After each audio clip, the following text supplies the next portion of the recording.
किसी राज्य में एक राजा रानी थे। उनके 2 बेटियां तथा 2 बेटे थे। उनकी एक बेटी का नाम अमावस्या और दूसरी बेटी का नाम पूर्णमस्या था।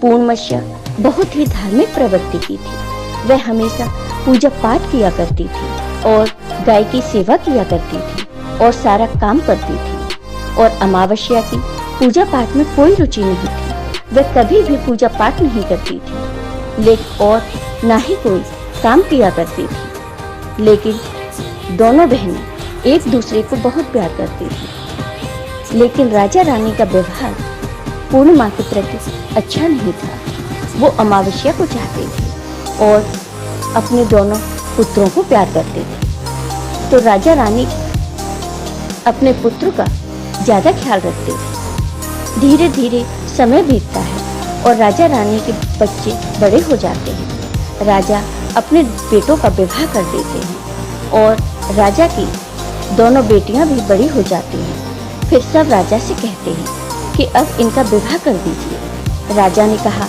हाँ, विवाह तो करना ही है। तब रानी राजा से कहती है कि पूर्णमस्या का विवाह किसी बड़े घर में मत करना, क्योंकि इसे तो काम करना पसंद है, गाय की सेवा करना पसंद है, भजन कीर्तन और कथा कहानियां सुनना पसंद है, पूजा पाठ करना पसंद है। अगर यह बड़े घराने में गई तो ये सब नहीं कर पाएगी, इसलिए इसकी शादी किसी गरीब के घर में ही कर दीजिए। राजा ने कहा, ठीक है। और राजा पूर्णमस्या के लिए रिश्ता तलाशने लगे और अंत में राजा ने एक गरीब घर में पूर्णमस्या का विवाह तय कर दिया। तब रानी ने कहा, महाराज, अमावस्या भी तो विवाह के योग्य है, इसके लिए भी वर देखिए और दोनों बहनों का विवाह साथ साथ कर दीजिए। राजा ने उसी गांव के राजा के बेटे के साथ अमावस्या का विवाह तय कर दिया।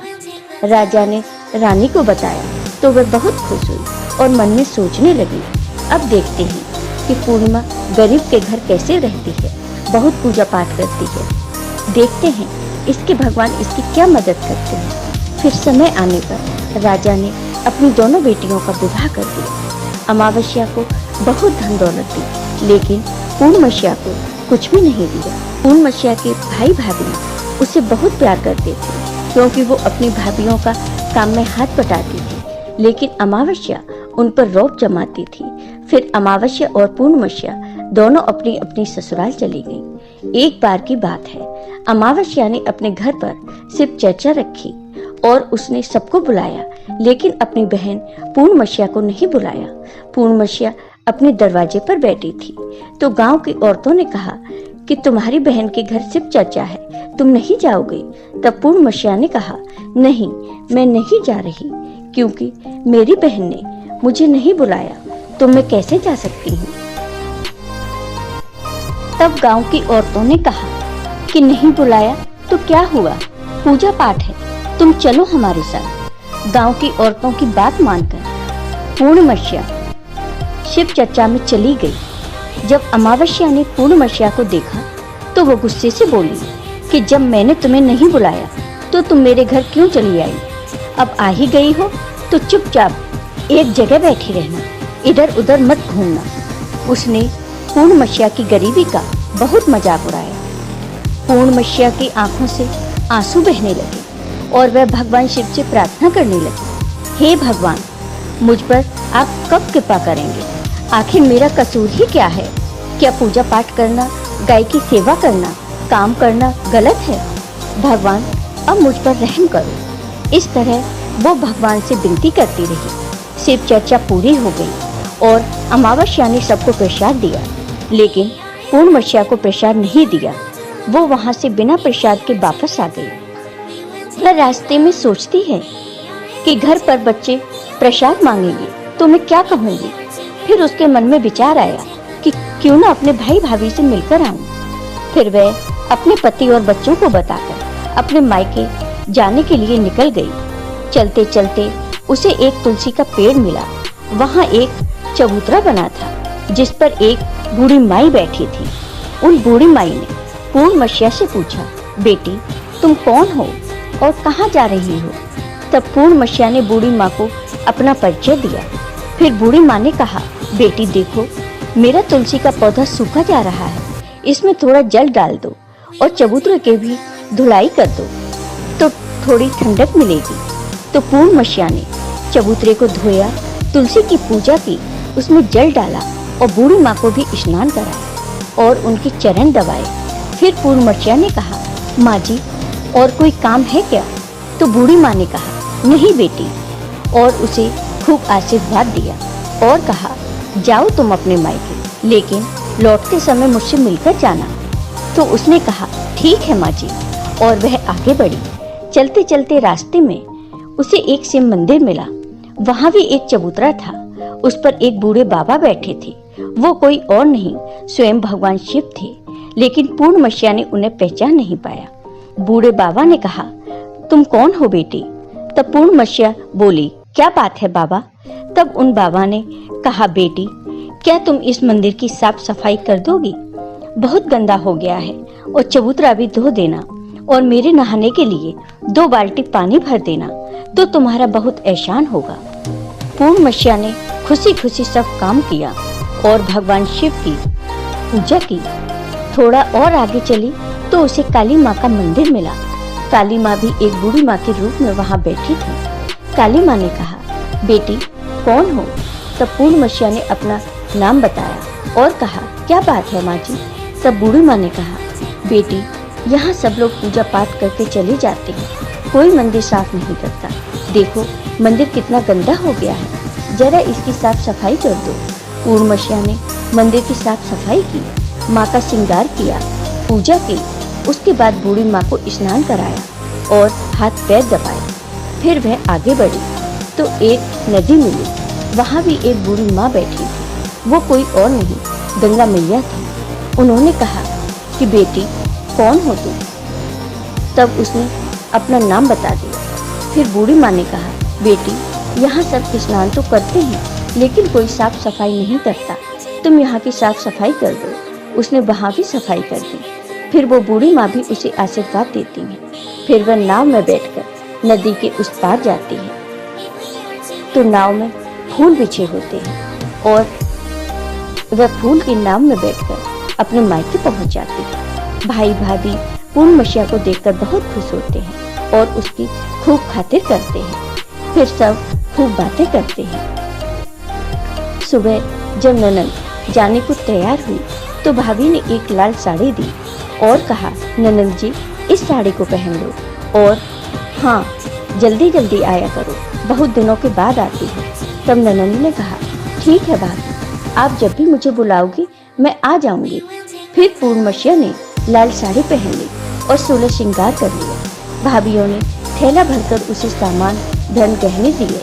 पूर्णमसीहा घर से निकल गई। चलते चलते रास्ते में वही नदी मिली और नाव में बैठकर वह उस पार पहुंची तो वही बूढ़ी माई मिली, जो और कोई नहीं गंगा माँ थी। उन्होंने कहा, बेटी आ गई अपने मायके से? पूर्णमसीहा ने कहा, हाँ माँ जी। तब बूढ़ी माँ ने एक थैला दिया और कहा, इसे ले जाओ। मैं कहाँ रखूंगी, ये बहुत भारी है, और हाँ इसे रास्ते में मत खोलना, घर जाकर ही खोलना। पूर्णमसीहा ने कहा, ठीक है माँ जी, और वह वहां से चल दी।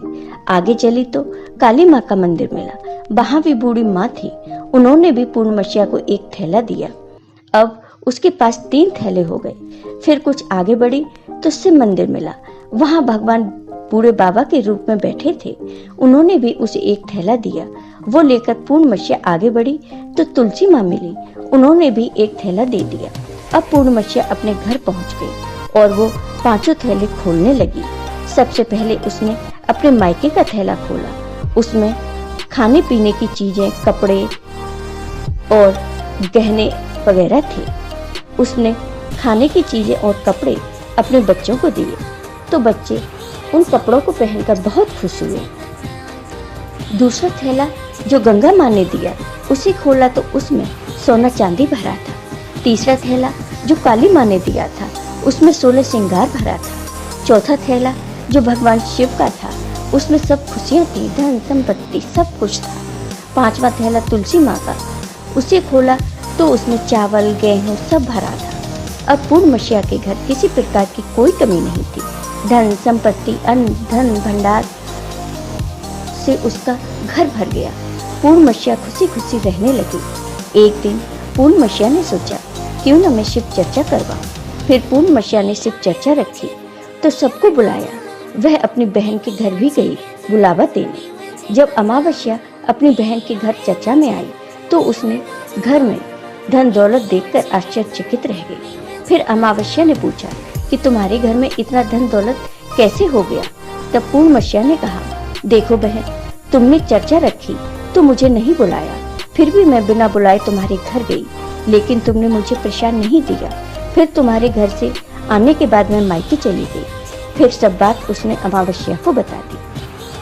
अमावस्या ने कहा कि मैं भी जाऊंगी मायके, तुम भी मुझे डांटो और प्रसाद भी मत देना। लेकिन पूर्णिमा ने कहा कि भगवान का प्रसाद है, मैं तो सबको दूंगी।